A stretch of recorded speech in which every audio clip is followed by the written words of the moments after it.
think it's going now. Okay. Hello and welcome to For the Love of Nature, a podcast where we tell you everything you need to know about nature and probably more than you wanted to know. I'm Laura, and there's no Katie today, but instead we have two special guests with us, Caitlin and John Michael Bird, who are going to help me to talk about how sustainable agriculture is critical for the health of both humans and the environment. Katie and I both know Caitlin and John Michael from when we worked at the Little Rock Zoo, and of course kept in touch. So, hi guys. Hi. So I always started off with like a quick little recap of who you guys are, which is definitely the most awkward part of every interview because you just got to listen to about yourself. Yeah. Although to be fair, it's just kind of whatever you guys told me to say. So Caitlin, well, and plus we're going to go into more details of a lot of these things later, like work history and yada, yada, yada. But basically, we've got Caitlin, who graduated from the Exotic Animal Training and Management Program in 2012 and has been working with animals ever since. She first worked on a sustainable farm in 2015, which is where she learned about the importance of where our food comes from. Since then, having some sort of garden to produce something has been very important to her. Now she works on a teaching farm in Northwest Arkansas, doing her best to grow as much food as she can for the participants that come to learn about the farm. And John Michael, who has been working on farms that focus on sustainable crop production, rotational grazing, and regenerative ag education for about 7 years at various organizations, which we'll dive into in a little bit. Currently living at Circle Yoga Shala, where he focuses on deepening his knowledge of compost production and soil regeneration in the garden, caring for rescue horses, and raising chickens for egg production. So you guys are busy people. Yeah. Considering you live on, like, a yoga farm. But I guess it's not that surprising. I feel like all farm work and all work in general like that is, like, a lot to take on. Yeah, it is. Oh, and I guess also for listeners, since you don't know Caitlin and John Michael, they're married. So it's not just two random people that just happen to know each other. They're together. Hopefully that wasn't a spoiler for anyone who knows you, like that you have just decided not to tell. Okay, good. So I have some guiding questions for us to go through, but if you guys want to talk about something else that you think the listeners are going to be interested in, that's cool too. So First off, farming is a pretty broad term, but typically, or at least the internet tells me, that it consists of both growing crops and raising livestock. So how did you both get involved in this? Like, Caitlin, your background says that, you started in animal management and have been working on a farm since 2015. And John Michael, you said you've been doing this for years and years.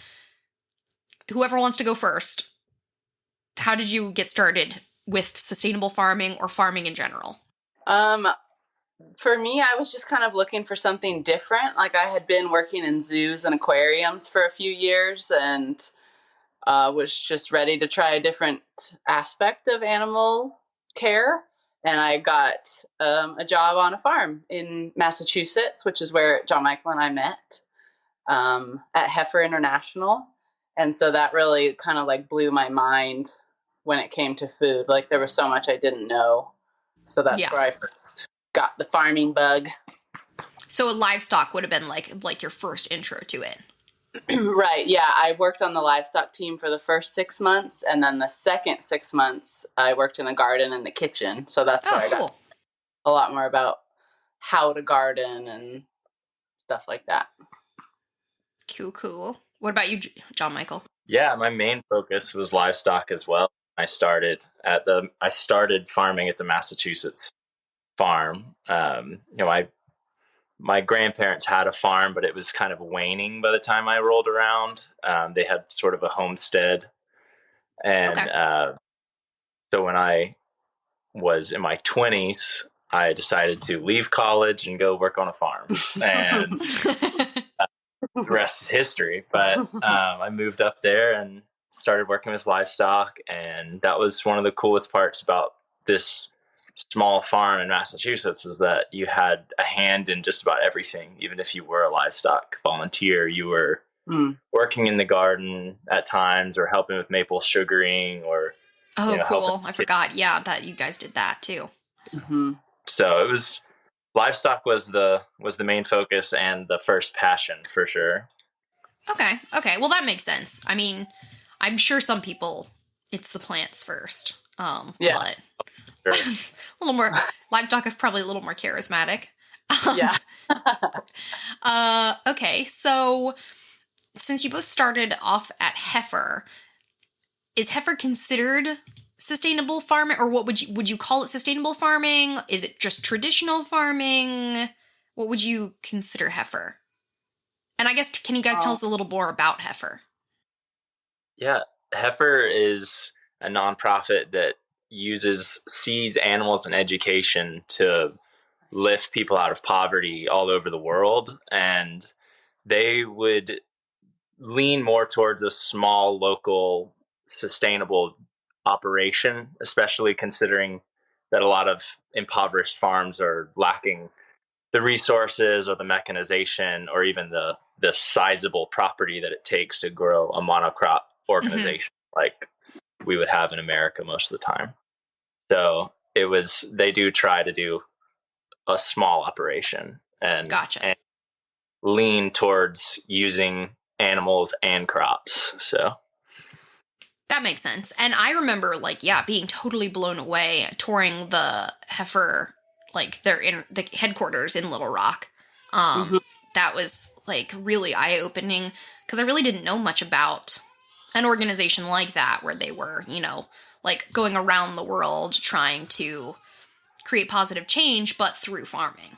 Okay, so we've been throwing this word sustainable farming around. I totally forgot at the beginning of the episode. I did look up what the definition of this was. So for listeners, if you're wondering, the definition of sustainable ag is farming in sustainable ways, meeting society's present food and textile needs without compromising the ability for future or current generations to meet their needs.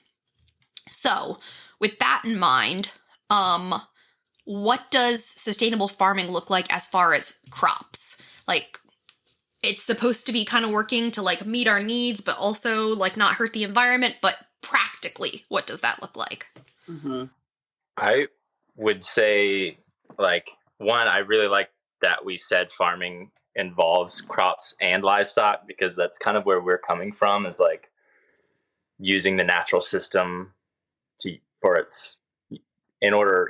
your advantage. And so the natural system requires diversity, so crops and livestock in conjunction. But in terms of crops, I feel like the sustainable or regenerative would be the kind of the fact that you're trying to give back to the soil the whole time, and you're focusing on soil nutrients and basically taking all of your organic materials and just giving back to the soil. Because non-sustainable or traditional is going to be a lot more about getting as much out of it as you can as fast as you possibly can, and it's like a linear system. So it's like an input, you take nitrogen and put it into the soil, and it's usually from the air, the nitrogen that they use.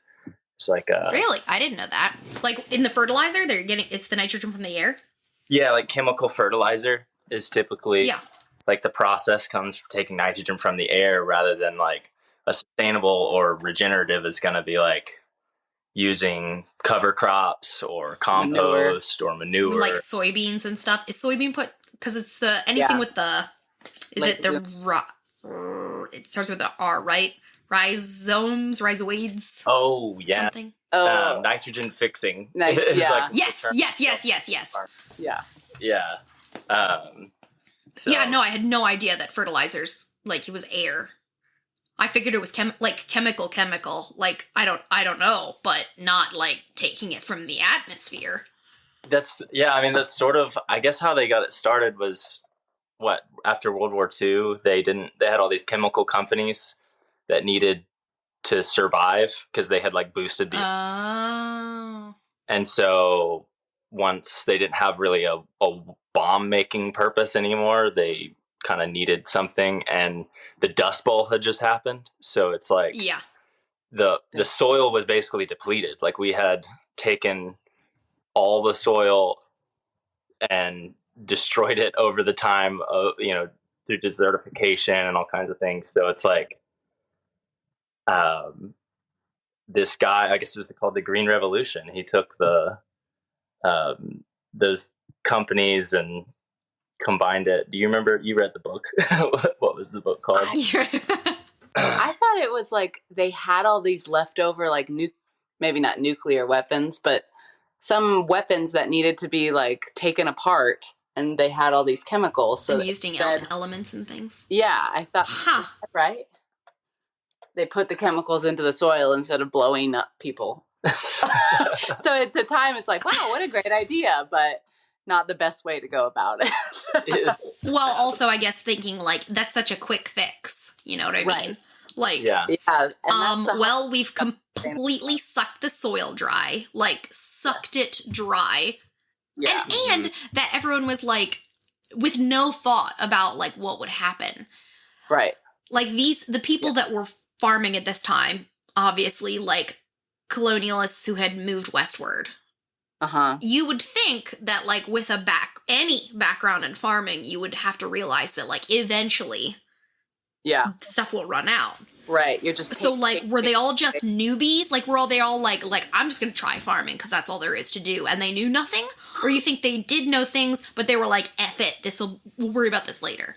I don't know. It was probably both, I think there's a certain factor that we forget about like gardening, which in general with annual, like just producing annuals, like crops that are just going to be harvested and then die like just once a year. It's like, it's inherently taking nonstop. Like if you look at what was the Fertile Crescent, Mesopotamia, what is it now?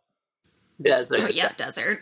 So it's like, I think crop production causes desertification. Right. Just no matter what. And so so you have to work so hard to put back into the soil because it's not going to happen naturally with all these annual crops. So that's where like the sophistication of regeneration comes in, is like you have to just take everything and treat it like this big mouth that you've created, and you just feed it all the organic materials that you have. Like, so essentially like like you're almost like composting everything, like we're spreading compost. Yeah. You can compost externally. You can compost on top of the garden, which would be like lasagna gardening or sheet composting. So that's like what we do, is like we just take all of our plants, like anything we pull, any weeds we pull, and we just leave it in the walkways, and it all composts and dies on top of the garden. And that creates humus. Like you would find, like if you go dig out leaf litter in the forest, it's like completely the blackest soil you've ever seen. Yeah. So that's kind of what we do, and we use all the manure we can, because I feel like that's so key to adding back to the soil. So if in traditional farming, you're growing, but they are putting fertilizer on. So is fertilizer like a less efficient? Like, how is what you guys are doing, like feeding the soil, how is that more sustainable than just adding in like plain old fertilizer or plain old cow manure? I think it's like the composting system it becomes like a closed loop system instead of like I said, linear. Gotcha. It's just like an input, especially with chemical fertilizer.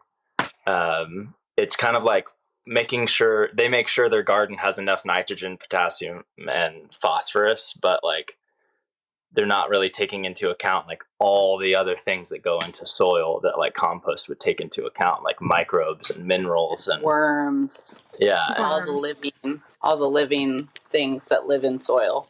Oh yeah. And that opens up a whole other like can of worms about like tilling or no tilling or minimal tilling and things like that, because tilling also is another thing that leads to the desertification and the Dust Bowl.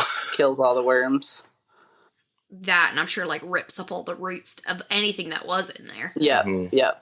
So which is why nothing they do to hold on for erosion. Exactly. Right. Yeah. Yeah, and I guess chemical fertilizers can have a lot of like extra stuff that would just like kill runoff everything. Yeah, so then it runs off into the ocean, and that's why we have like algal blooms and stuff where nothing can live but algae. Yeah. Okay, so that's crop sustainability. What about livestock? Like, I feel like, organic farming and like things like that is a very hot topic right now. And, but what does sustainable farming look like to, at least in your experience, as far as livestock? Oh my gosh, we love to talk about this. This is the best part. So passionate. I feel like I feel like the key to the crop thing as well as the animal thing is diversification and rotation. And so like diversifying the species and rotating the species. And that's gonna mimic the ecosystem. And add all kinds of various nutrients to the soil and to the pasture. Right. So rotating means like, say you have goats or cows or sheep. I guess those are the main three.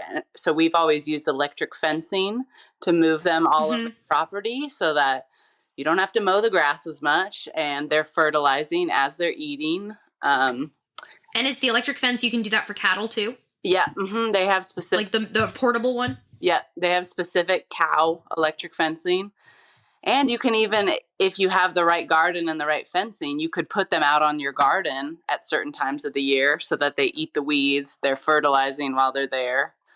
So it's just a really awesome process. And it's so fun to move them around because they get so excited every time they get a new pasture. I've never met anyone who loves it more than Caitlin to move an electric fence and watch cows. Yeah. Well, I guess it's the thought of like enrichment. It's so enriching for them. So enriching for everyone, me included.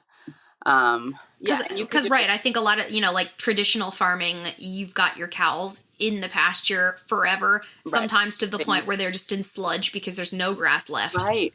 Yeah. And they even tell you when you're not moving them fast enough because they escape. They're like, "There's not enough grass here anymore. You need to move me. I'm going. I'm out."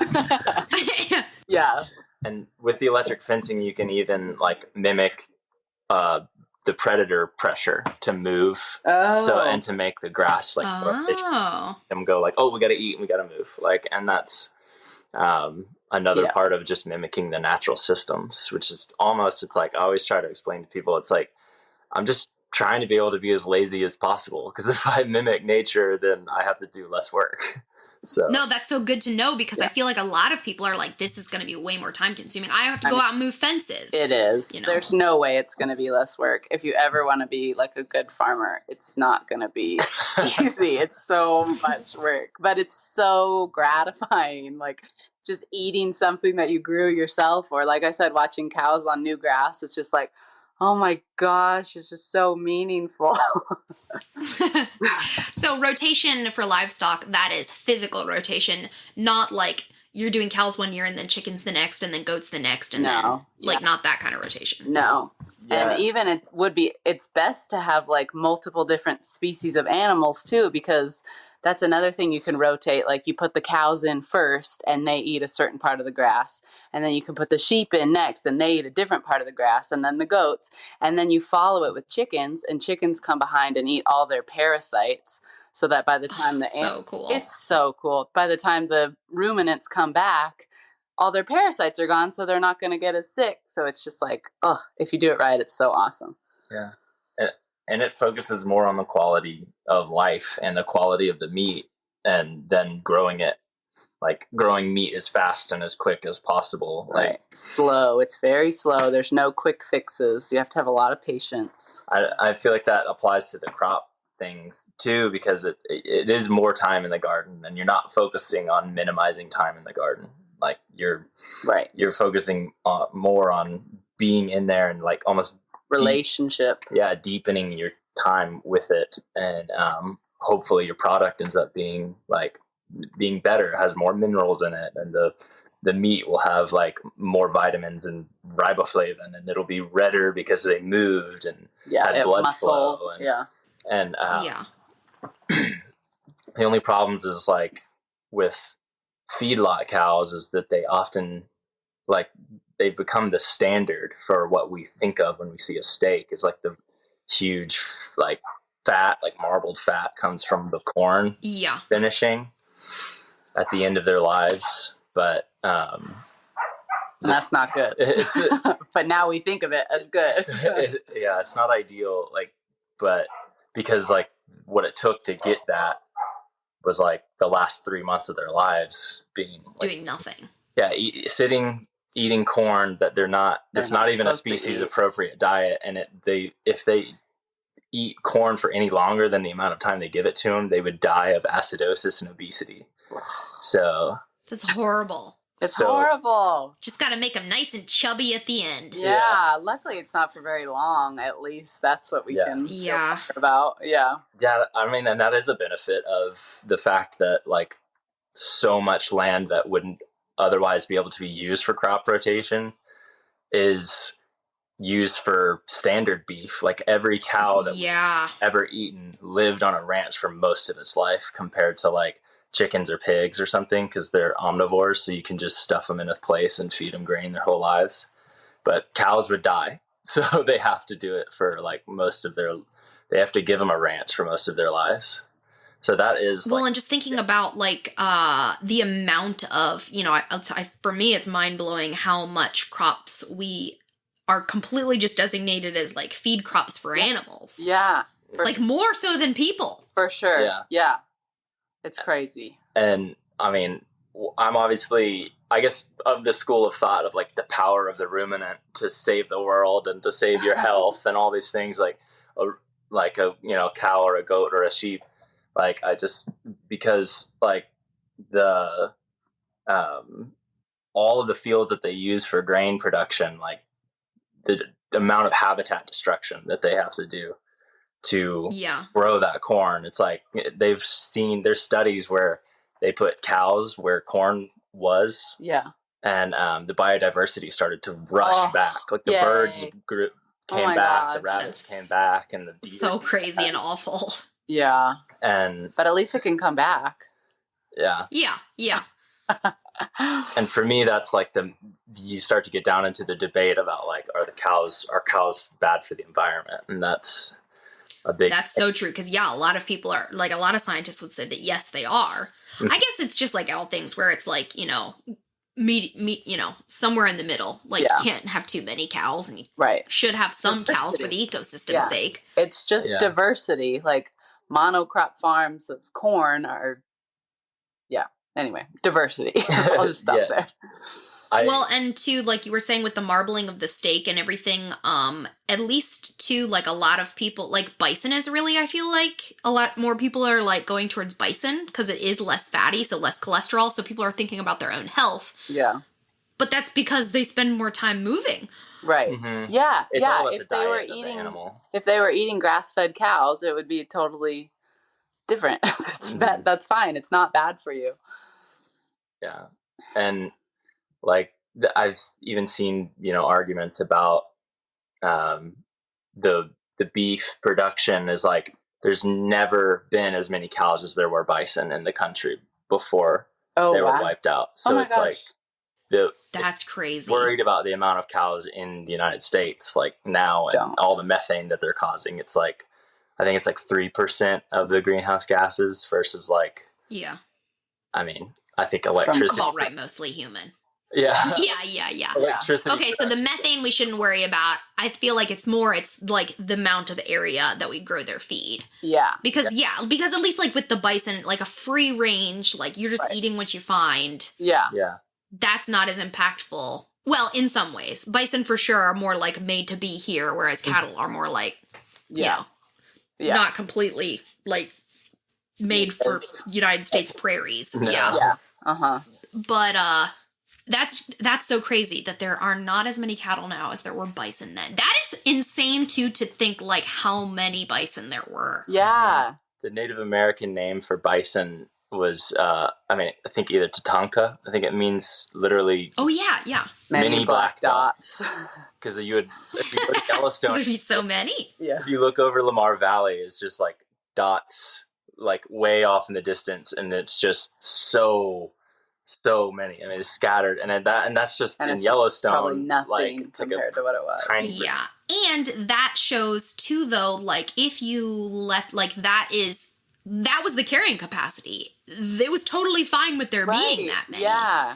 So like it can handle it. The environment can handle it. Right. If it's balanced. If it's balanced. And all there's a lot of arguments out there that is the reason why like the Midwest is so fertile.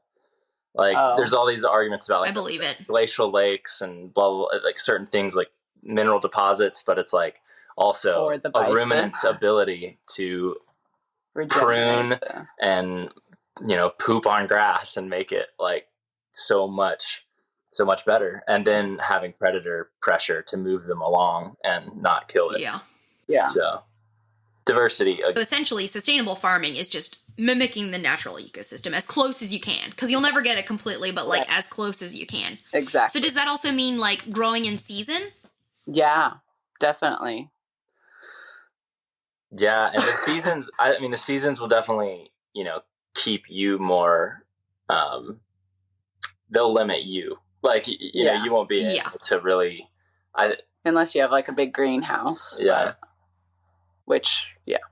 I want to be more like I had said in a previous episode that I joined a farm share this year, and oh, cool. I'm overrun with produce. Like it's really, I love it, but it's really too much. I need more people to be eating this, and I got the smallest share.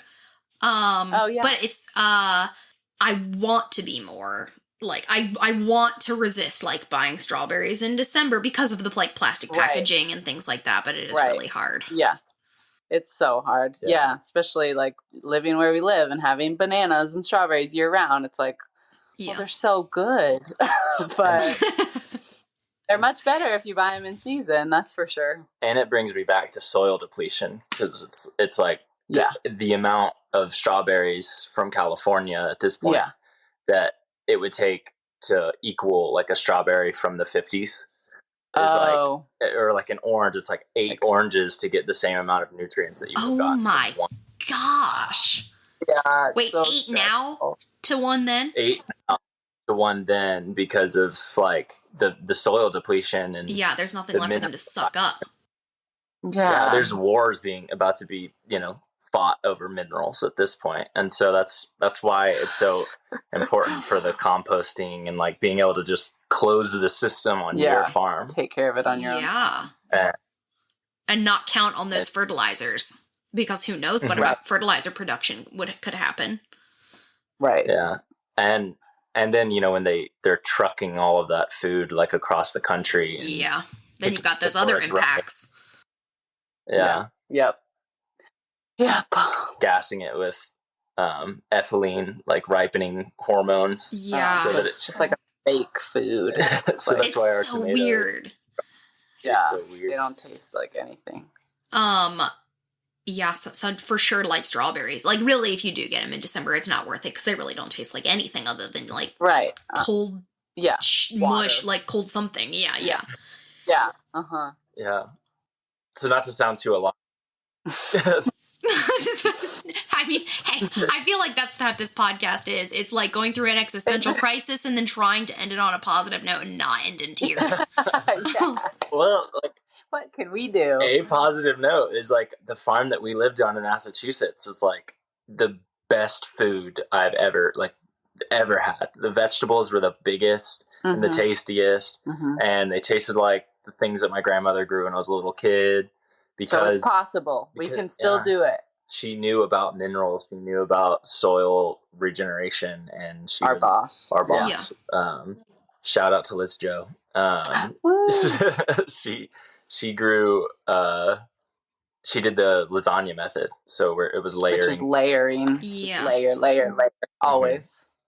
It's never over.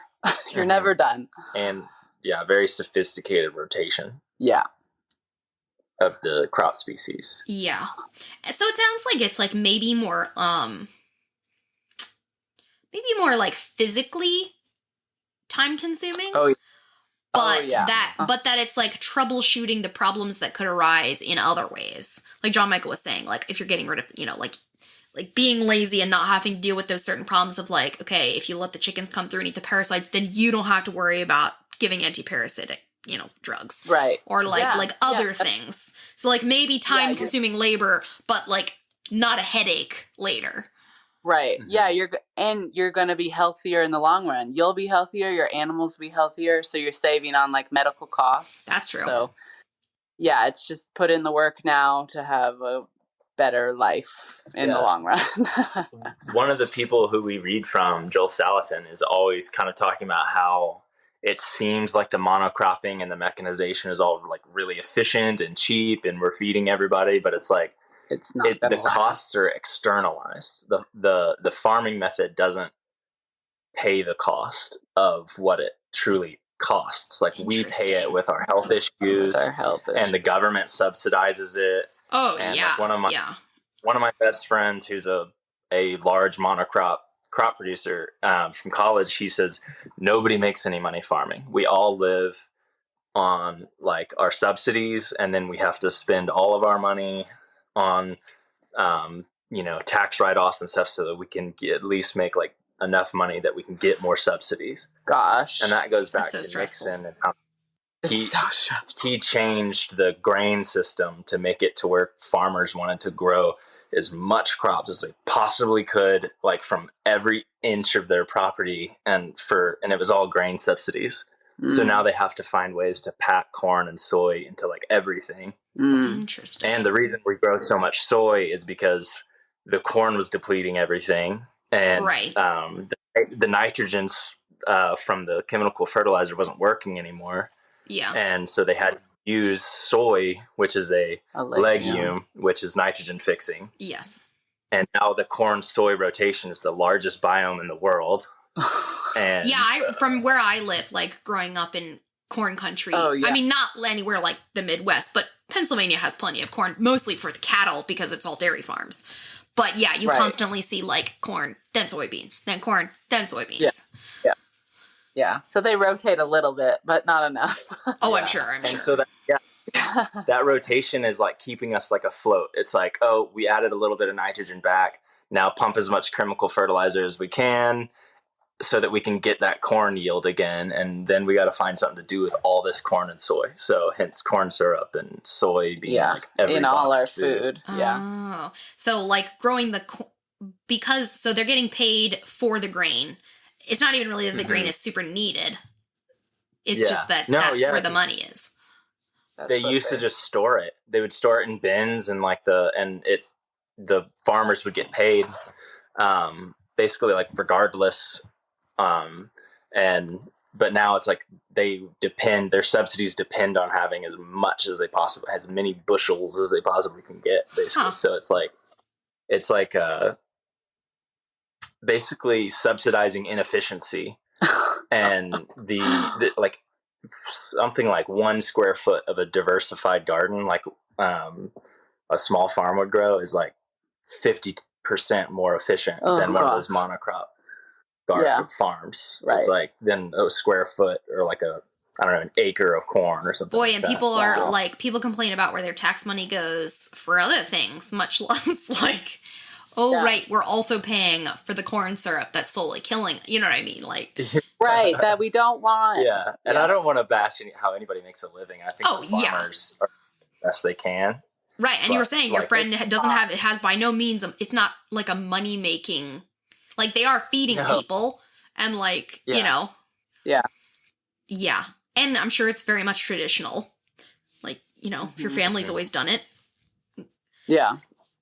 But, thinking about now, like, there's another drought in Ethiopia and they're starving again, that it's not, like, monocultures are just, I mean, yes, they happen in developed countries, but that's clearly not the answer for everywhere. And that's what Heifer was a major proponent of, was that small sustainable farming is the way to lift people out of poverty, and teaching them how to do it themselves so they can, like, sustain themselves. And that, like, big vegetable production and hence also vegetarianism is kind of a luxury of the Western world. Very true. So they can't really do that So if they have a closed loop system with animals and crops rotating through, then they're going to be able to sustain and continue for many generations. Yeah.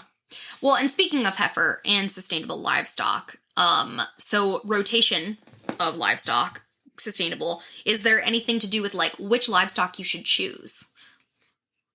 As far as like, I know when we were at the zoo and with heritage, they did a lot with like, or heifer, they did a lot with heritage breeds. Right. If for someone who has no idea what we're talking about, can you elaborate a little? Yeah. Well, so a heritage breed is basically just like a really old breed of animal. And there's also plants that are heritage breeds too. So because they're older, it means they're better adapted to a certain place. They are typically better mothers that don't need a lot of help when they're giving birth and raising their babies.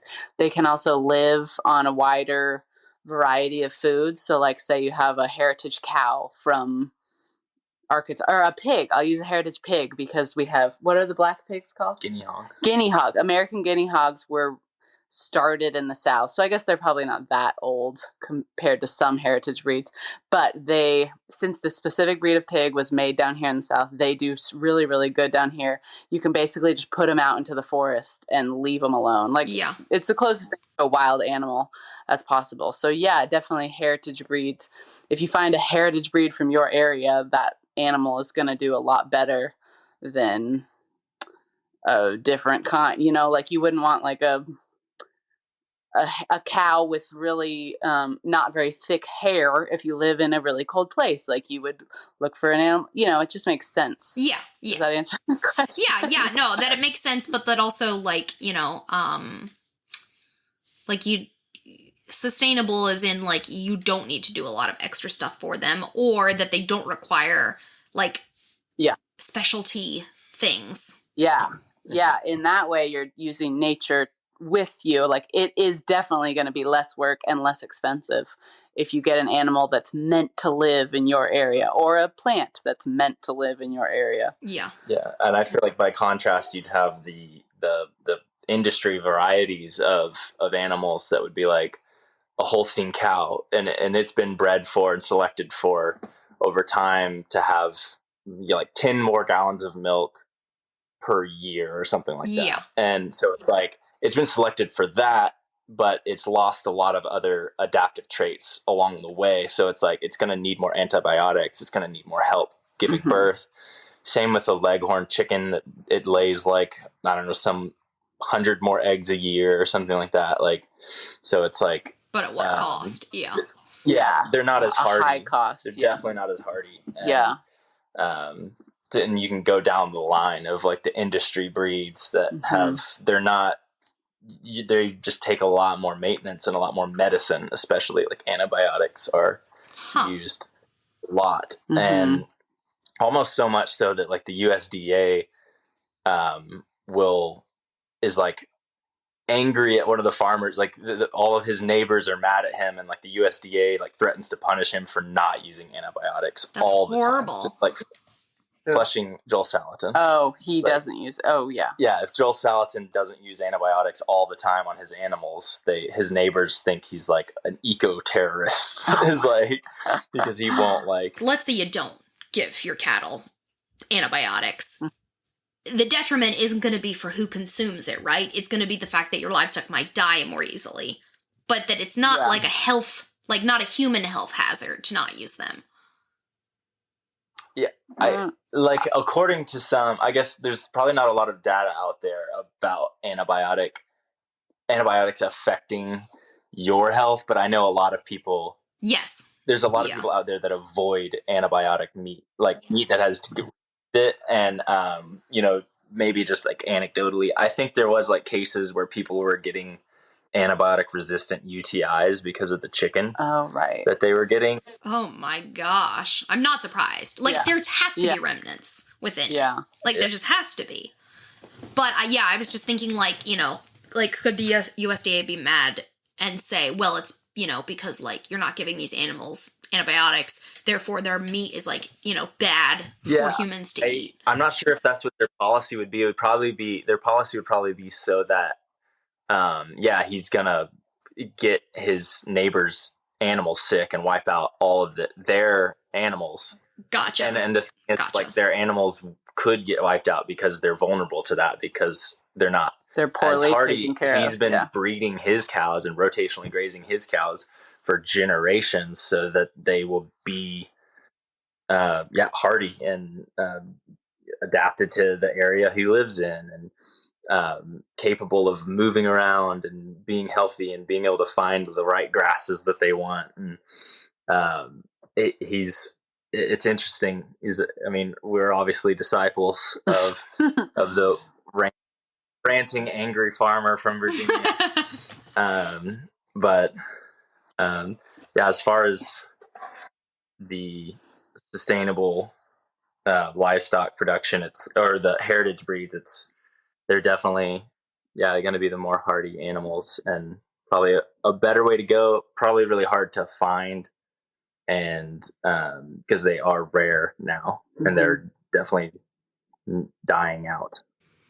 Yeah, I just feel like heritage breeds is something that most people have probably never even heard of. You think of a cow, you just think of a black and white cow. Not that that there's like specific cows for specific things.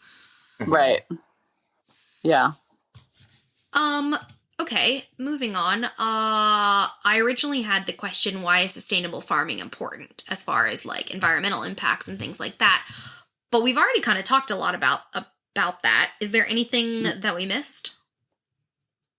I think one of the major things, we talked about like soil depletion and pollution, but I think the two major things that like about the negative environmental impacts of traditional farming, I think, is water waste and biodiversity collapse. Yeah, water waste. Oh my gosh. Katie and I have talked about that before, as far as like the Colorado River being totally sucked dry from irrigation. And yeah. California is a prime example. It's like the almonds and the avocados and all the citrus and everything. It's like, and it's in a desert. And they don't have the water. And Arkansas, we could get 56 inches a year of rain on average, and they are still draining it, like the aquifers, like every year, taking more water than they need for growing rice. And so it's like it's astounding how much water it takes. And and just why would you grow crops in a completely hostile environment? Like, it just seems like such a waste. Like, why would you grow something that the entire environment is against it? Yeah. What a gamble. Yeah. And and that's been one of the biggest benefits of the soil regeneration process, is cloistering water. It holds water. And you can use less water eventually. The better your soil gets, the more like humus and more aerated it's, the more it holds water. And that is like a major thing that we focus on here at like the farm that we're working at right now. Again, something everyone knows not to waste water, but not thinking about, like, I don't know, man, it's just really far reaching. It's when you really think about it. Yeah, we pee and poop and 5 gallons of clean water every day. So it's astounding. And which would be so crazy to people in the rest of the world too. Like, at least in other parts of the world. Yeah. Okay, well, with all of this talk, how can farmers change? Like, at this point, like, let's say your friend who is a traditional monocrop person was like, man, I can't take it anymore. What do I have to do? I think there is a lot of, aside from like major systematic change and consumer support, I think there's a lot of organizations out there that are trying to support the shift from, monocrop production to livestock, diversified, mixing livestock with crops. And so I've seen, there's a documentary called Sacred Cow where they talk about this very thing, where it's people that are they're transitioning their business, and it's like, it is a big risk at first, but like there's a lot of resources out there. for one. And I think I used to work for this organization. I'm forgetting the name. But yeah, they're like, they help people build greenhouses. They give them grants.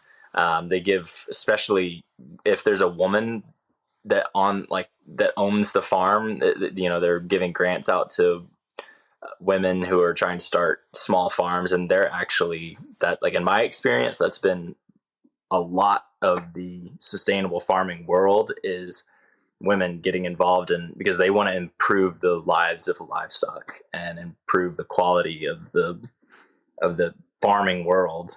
And so there's a lot of organizations that are out there trying to help. And it definitely, while it definitely would impact them economically, I think, like, one thing that I've noticed and heard throughout COVID is, like, the meatpacking industry getting slowed down and impacted, and or like the potatoes. I remember, like, they were like having to throw away so many potatoes because the restaurants weren't open, and so they couldn't have nowhere to Oh my go. God. Like, the waste of food was unbelievable at the beginning. Dumping milk. Yes, because I'm from dairy country, right? And they were just pouring it down the drain. Oh my God. It would make me sick to do it. Like, I'd be like, local cat shelter, like, just something like things. So yeah, I mean, I think it's like the small local, like, straight to consumer process is so much less fragile. And I mean, and I think it's more reliable than government subsidies. And at the end of the day, they can rely on themselves and their own business. And I think what we're seeing is, like, those small organizations are going to end up winning out over time. Well, especially with, like, we know with, like, things changing, like, environmentally, like with climate and things like that, there's going to have to be, like, more hardy. They're going to have to be able to withstand crazy temperature fluctuations and storms. Yeah. Right. Yeah. Yeah. And that's the other thing with diversified farms is, like, if one of your crops dies, you have a bunch of others to fall back on. If, like, the monocrop farm, if all your corn dies, you're screwed. Yeah. Yeah. Yeah. Some new blight, a new pest. Exactly. Yeah. Yeah. I know the co-op that I belong to, they're like it's like 100 farms all belong to the co-op, so it's less pressure on one. So they've joined together to sell their stuff together. So that you can so that the consumer can get a variety of produce, while the farms can, like, rely on one another, so that it isn't, so that, like, maybe that process wouldn't be such a terrible change, because you're still like, and they're selling to businesses and things like that, not just normal people. But that could be, like, a way, I guess, if you were looking for help to like switch your farm to, like, a team of farms. Yes. Unity.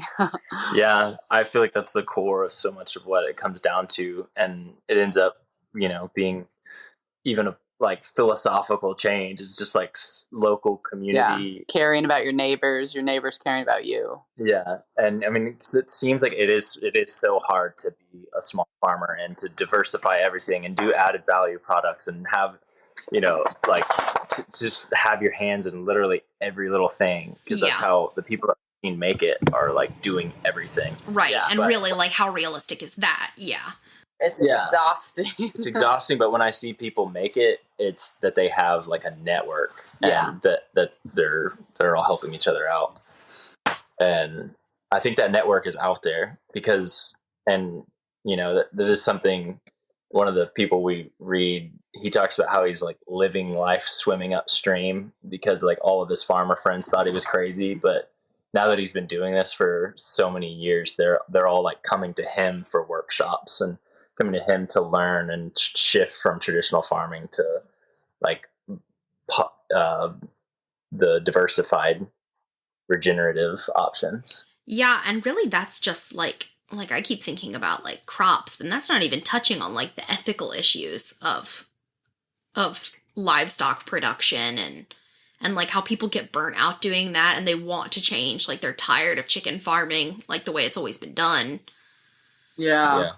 They don't even own their chickens. Like, they don't even own their, oh my Yeah. Or their equipment. Yeah.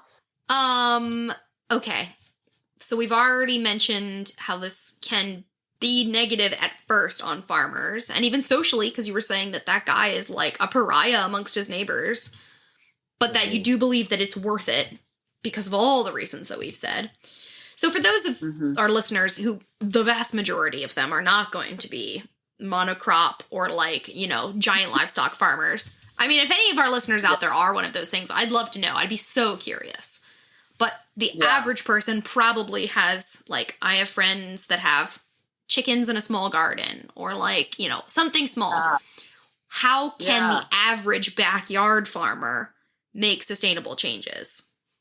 I guess maybe my answer is more for people who aren't average farmers yet, if they're just average people. That too. Is grow a garden, like just anything, like 2 things, like just put a couple tomato plants or a couple like pepper plant, anything like that is going to make a big difference.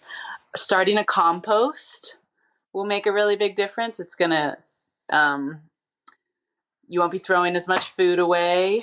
You can put your compost back on, even if you don't have a garden, just put it on your flower beds, put it on your lawn, anything like that.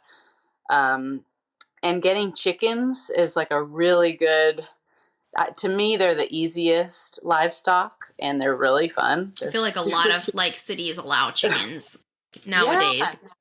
Chickens are a pretty easy sell to your. Yeah. They're so easy to care for once you have the right setup.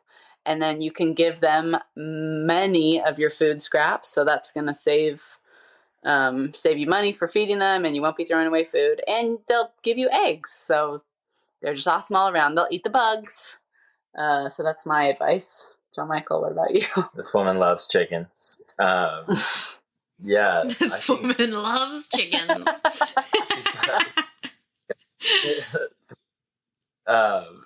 She just hatched some out, actually. Oh, yeah. For 21 days. Sat on myself. Didn't squish one. She used an incubator. But yeah, I mean, mine is just like keep all organic materials, like organic as in like once living, like anything. Yeah, don't throw your leaves away. Save your leaves. Ask your neighbors for their leaves; they won't care. Go steal bags of leaves off your neighbor's porch. Bags of leaves. She has done that. We just have leaf bandits listening. But no one's gonna care. They're gonna be like, "Cool, they got rid of my leaves." I feel like and ditching plastic weed cover, like anything you're trying to do to spend less time in your garden, like it's just it's not gonna. Just take the time. Yeah, just like take the time to just add like old plants or leaf matter or anything to like cover. Or cardboard. You can use cardboard to cover the leaves, and then it's not plastic, and then you're not throwing away your cardboard. Yeah, and it'll very true. And worms love cardboard. Yeah, so that is like for the gardening, especially if you can't raise like ruminants, because I think that's like the key to everything. This man loves ruminants. This lady loves chickens, and that guy loves ruminants. Yeah, ruminants, listeners, being animals with a 4-chambered stomach, like cows. Yeah, cows, goats, sheep. Yeah, and so. Also, I think reading Wendell Berry is a key thing that made me fall in love with farming. Like when we moved to Massachusetts, I was basically like ready to move home. I was like, I don't know what I'm doing living on this farm. I'm not a farmer. And then our garden lady showed us it was from Mad Farmers Liberation Front by Wendell Berry, and he had this big poem about what it's like to be a farmer, and he like it was like I texted my cousin. I was like, "This place is so cool. I'm never leaving. I love it." And I've since. So, yeah.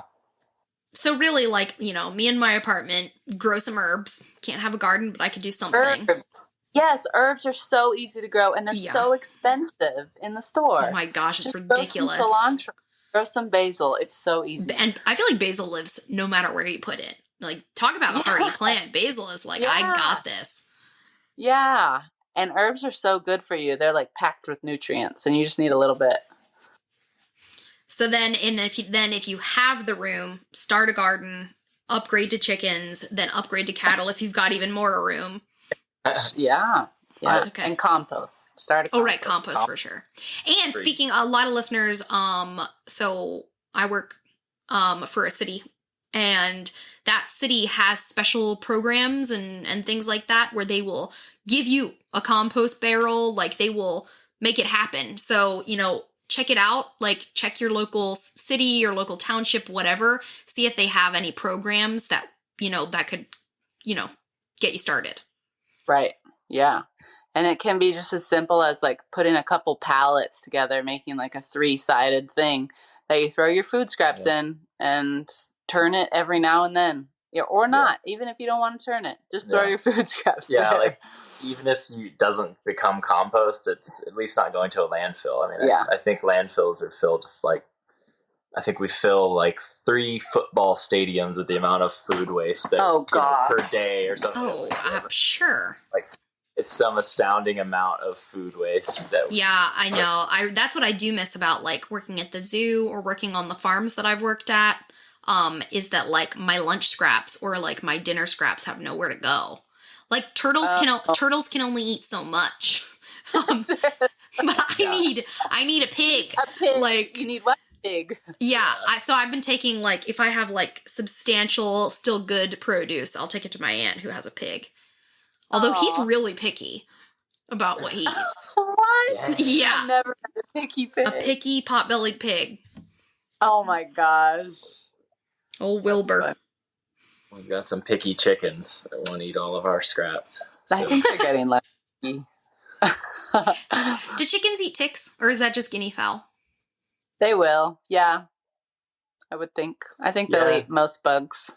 We had some chickens out on my grandparents' farm's yard, and the ticks those year were like way reduced. Decreased, yeah. That's another like really good thing, man, for Lyme disease and all of that. Sure. Yeah. Yeah. My gosh. Yeah. Yeah, we watched a YouTube video like a year or so ago that was like, it was called Why Chickens Can Save the World.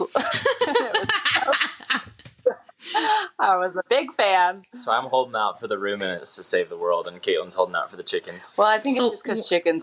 Chicken versus cow. Yeah. We'll take you down. Oh my gosh. A battle of the chickens and the cows would be like terrifying. All right. Well, not that we've covered everything about sustainable farming, but hopefully like our listeners have a better idea of, that sustainable agriculture is critical for the health of both humans and the whole planet. Like we have to make changes to farming for all of us to make it here. I really feel like that. And I'm not even a farmer, but I realize the fact that like something's got to change, man. Yeah. Yeah. Mm-hmm. Yeah. The way they always said was vote with your fork. Vote with your fork. Yeah. Yeah. The other, I don't know if I'm allowed to say this, but a really great book to read is The Omnivore's Dilemma. It's an older book, but it's still so applicable, by Michael Pollan. And it makes you, it's not depressing. It's like, we can do this. We just have to do it. Parts of it are depressing, but it'll inspire you. Yeah. Yeah, totally. Thanks, guys, for joining us today, or joining me. Why did I say us? I'm so used to saying us. Well, you got me and Diggles here. Yeah. Thanks for having us. We're honored to be a part of it.